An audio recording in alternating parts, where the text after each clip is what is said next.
안녕하세요. 5월 19일 목요일입니다. 오늘 장 처음부터 굉장히 살벌하게 시작을 했죠. 어제 또 미국 증시가 급락을 해서 상당히 긴장을 하고 있었는데요. 장 초반엔 정말 시퍼렇게 질려서 살벌하게 시작했습니다. 시간이 지나면서 조금 빨간불도 보이기 시작하고 2차 전지 중심으로 회복하긴 했는데 참 쉬운 듯 쉽지 않은 애매한 그런 장이었습니다. 그래도 다행히 전 반도체 2차 전지주 중심으로 포트가 구성되어 있어서 저는 오늘 증시가 그렇게 어렵게 느껴지진 않았어요. 오히려 저한테는 불장이었죠. 2차 전지주들은 상당히 급등이 나온 종목들이 많았으니까요. 어쨌든 참 대응하기 어려운 장인 것 같습니다. 오늘도 공부하면서 지수를 이길 수 있는 그런 종목들도 찾아보자고요. 지수 살펴볼게요. 오늘 코스피, 코스닥, 선물 모두 다 음봉으로 마감했습니다. 코스피는 1.28% 하락한 2592.34로 2600선 다시 또 깨졌죠. 코스닥은 0.89% 하락해서 863.8로 마감했고요. 선물은 1.81% 하락해서 342.1로 거래를 마쳤습니다. 수급 동향을 보면요. 개인이 코스피 코스닥에서 모두 순매수를 했고 외인과 기관은 코스피 코스닥 모두 순매도 했습니다. 기관이 코스피에서 매도를 많이 했네요.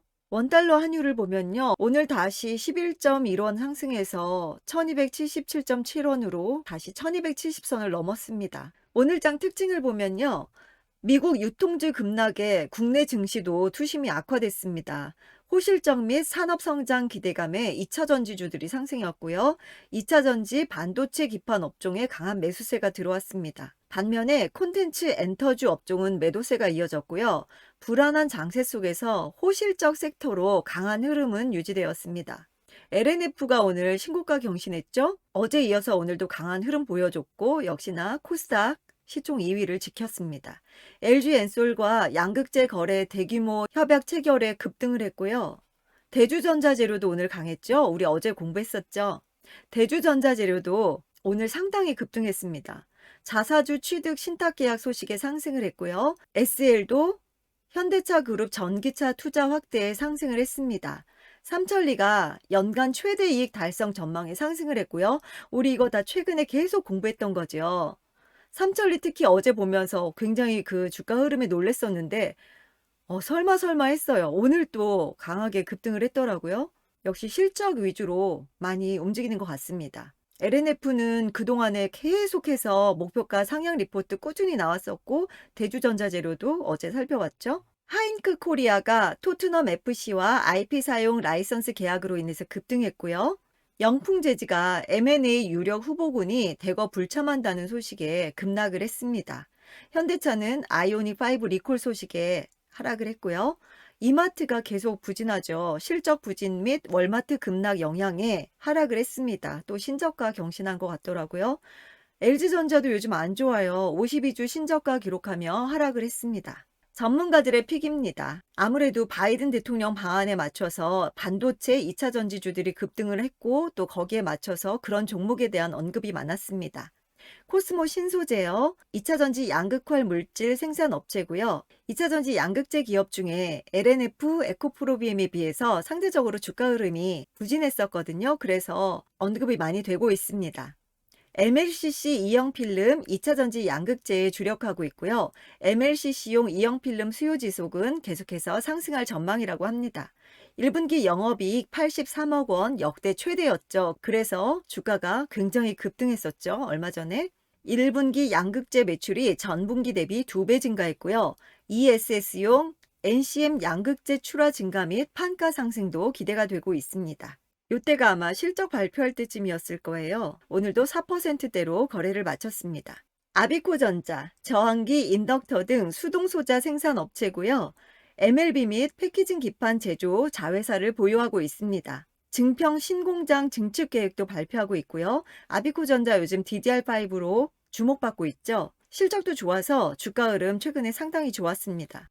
최근에 이렇게 급등이 계속 연이어서 있었고요. 오늘도 21선 지키면서 0.37%로 상승하면서 마쳤습니다. CS 윈드, 바이든 대통령 방안에 맞춰서 풍력이나 태양광에 대한 이야기도 많이 나오고 있습니다. 태양광 쪽으로는 한화솔루션, OCI도 계속 언급되고 있고요. 글로벌 풍력발전 타워 1위 업체고요. 1분기 실적은 어닝 쇼크였습니다. 그래서 주가가 급락을 했었죠. 풍력타워 해외 공장의 생산 능력은 확대되고 있습니다. CS 윈드가 이렇게 조정을 많이 받았습니다. 거의 쌍바닥 짚고 올라오는 것 같은데 이번 바이든 대통령 방한 계기로 좀 주가 흐름이 회복됐으면 좋겠네요. 기관이 최근 들어오고 있고요. 첨보, F전해질 성장세, 중장기 모멘텀 확보, 중국 봉쇄 조치에 따른 2분기 실적은 부진할 거라는 그런 전망 때문에 1분기 실적이 참 좋게 나왔는데도 주가 흐름이 좋지 못했습니다. 그래서 상대적으로 2차 전지 소재 기업 중에 저평가라는 분석이 있는 거고요. 첨가제 주문 확대로 실적 개선 기대감이 있고요. LIPF6 가격 하락과 중봉쇄 해제가 변수가 될 거라고 합니다. 2차 전지 다른 업종에 비해서 이렇게 큰 하락이 있었고요. 그래도 다행히 최근에 상승을 하는 분위기죠. 오늘 역시 양봉으로 거래를 마쳤습니다. 기관 계속 들어오고 있어요. 신흥 SEC, 리튬 이온 2차 전지 제조 업체고요. 원통형 배터리 부품 수요가 증가하고 있습니다. 해외 공장 증설 효과로 마진율 정상화를 기대하고 있습니다. 신흥 SEC는 삼성 SDI향 배터리 업체라서요. 삼성 SDI가 이슈가 있을 때, 주가 흐름 좋을 때 신흥 SEC는 더 크게 반응하는 경향이 있더라고요. 신흥 SEC도 오늘 주가 흐름 좋았죠? 오늘 보고서는 하향 리포트가 나왔어요. 그럼에도 불구하고 2차 전지주가 워낙에 강세다 보니까 7%대로 상승을 했습니다. 목표 주가 상향 리포트입니다. BH 2분기도 좋다. 비수기 없는 북미 고객 사양 수요, 우호적인 사업 환경은 지속될 전망이다. 목표가 43,000원으로 상향했고요. BH도 계속 봐왔던 종목이죠. BH 이렇게 큰 상승 후에 조정받고 다시 상승하는 분위기입니다. 오늘도 양봉으로 마쳤죠? 기관 계속 들어오고 있습니다. 현대건설기계, 인디아 굴삭기 시장 MS 1위 달성. 인디아 정부의 대규모 인프라 투자 계획에 따른 수혜가 기대된다고 합니다. 목표가 43,000원으로 상향했고요. 현대건설기계도 계속 상승하라 반복하면서 21선 타고 잘 지지해주고 있죠? 기관 계속 들어오고 있습니다. 동국제약, 기다림의 끝이 보인다. 1분기 리뷰, 매출, 영업이익 모두 컨센서스를 상회한 호실적을 달성했고요. 전 사업부의 고른 성장이 기대되는 한 해라고 합니다. 목표가는 26,000원으로 상향했어요. 동국제약이 최근에 하락이 좀 있었네요. 그리고 상승하는 듯 하다가 다시 하락하고 있는데 이평선은 지금 밀집하는 구간이라 어떻게 흘러갈지 궁금해지네요. 한국석유, 이제는 ESG 기업이다. 50여 년 업력의 석유화학 전문 기업이고요. 1분기 리뷰 매출액 39% 증가, 영업이익은 44% 증가했습니다. 전년도 대비해서요. 목표가는 2만 원으로 상향했고요. 한국석유도 121선 지지하면서 상승 하락을 반복하고 있습니다. 오늘은 마이너스 3%대의 하락이 있었네요. 대우조선해양, 빠르게 증가하는 수주잔고에 관심. 목표 주가 35,000원, 투자 의견 매수 유지, 22년 하반기 영업이익이 마이너스 540억 원, 적자 지속 전망이라고 합니다. 그럼에도 불구하고 목표가는 35,000원으로 상향을 했어요. 좀 애매하죠? 요즘 대우조선해양이 좀 안 좋은 것 같습니다. 최근에 대우조선해양이 주가 흐름이 좋지 않았어요. 카타르 이슈도 있고 조선주들이 조금 어려운 것 같습니다. 내일장 전략입니다. 평택 가는 바이든, 삼성 반도체 공장 방문 배경에 주목을 해보자. 내일 바이든 대통령이 한국에 도착하자마자 그 공항 근처에 평택 공장이 있대요. 그래서 그 공장을 먼저 방문하는 것 같더라고요. 그때 예상하기로는 바이든의 주문이 평택 공장보다 더 큰 공장을 미국에 지어달라. 이런 딜을 할 가능성이 좀 언급이 되더라고요. 그럴 경우에 삼성 반도체가 미국에 진출할 경우에 함께 수혜해 볼 수 있는 종목, 그 종목으로 STI, ENF테크, 코미코를 주시해보자 이런 언급도 있었습니다. 참고하세요. 바이든 방안을 단기 모멘텀으로 활용하자고 합니다. 이미 어제부터 그런 흐름을 보이고 있었죠. 특히나 저는 반도체랑 2차 전지주가 많기 때문에 체감하는 그런 하루였습니다. 어제도 그랬고요. 오늘은 더욱더 그랬고요.